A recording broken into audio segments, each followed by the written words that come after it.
So, no need to know how and taking action. So, one of my mentors, Bob Proctor, was giving a talk, giving a lecture, and he was talking about setting goals and the importance of setting a big goal. And so in the break, one of the students came up to him and said, my goal is to get a new Cadillac. And so Bob said to him, well, what do you drive now? And the man said, well, I already drive a Cadillac. And he said, how long have you had the Cadillac? And he said, 4 years.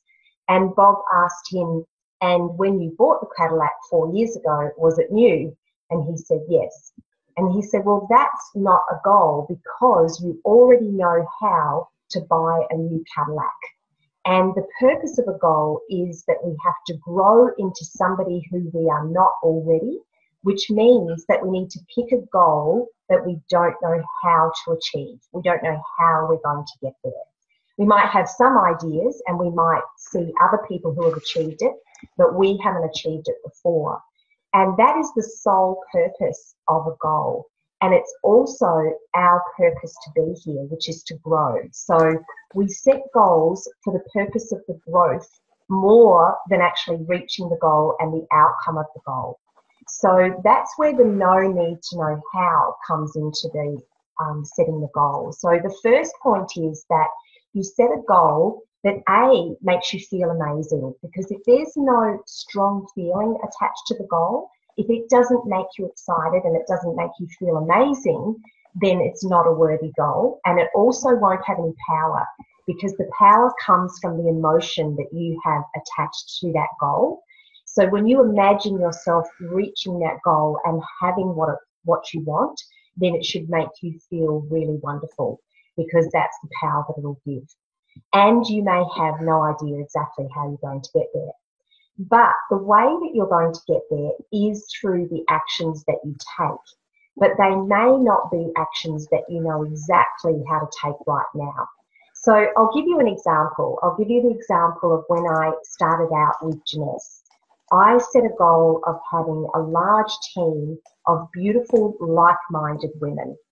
And I imagined that we were really great friends, that we had a really connected relationship, and that we really enjoyed working together. So that made me feel really great, imagining that outcome. But I didn't know how to do that. I'd never done network marketing before. But of course, I had upline leaders who had had great success in network marketing, and so I had teachers who could show me the way. So I took lots of action. But what will happen is you will take action based on what's in your subconscious mind. So let's say, for example, you received an impression when you were growing up that people who are wealthy are crooks. You can't trust them. They've done a shonky or, something like that. And you may not even remember hearing this, but this impression went in. And so all the choices that you make, even though you don't consciously remember why you make them, comes from this belief that people who have lots of money are not good. So you're never going to talk to the right people. You're going to waste your time with activities that are actually not going to generate any income. You're just going to take all the wrong actions because you haven't done the work on your subconscious mind to clear those limiting beliefs that cause your choices. So this is where the work on the subconscious mind and the action is so important. So when you continuously visualize the outcome that you really want with the feeling attached to it as though you already have it, so you're grateful for it in advance, and you constantly repeat positive statements that reflect having that outcome, what you're doing is putting a new belief into the subconscious mind, which is going to replace the limiting beliefs that are currently there. And then you're going to be inspired to take the right action and to take that action in the right way. So in the example of my Jeunesse team, there are several key leaders who I have in my team, including Angela, who's with us today. And all of the actions that I took were inspired by the power of my subconscious mind that wanted me to get the result that I wanted. So I ended up speaking to the right people.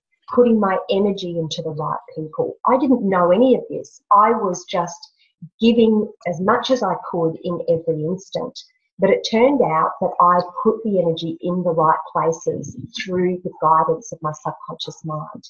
So that's the link between clearing the subconscious mind of limiting beliefs, planting the seed of what you really want, going for something that you don't know how to get there, but knowing and having the faith that the subconscious mind will show you the way, and you'll get an idea or you'll be inspired by somebody else, the exact action that you should take. That absolutely the results will not come to you by just sitting at home and imagining the outcome.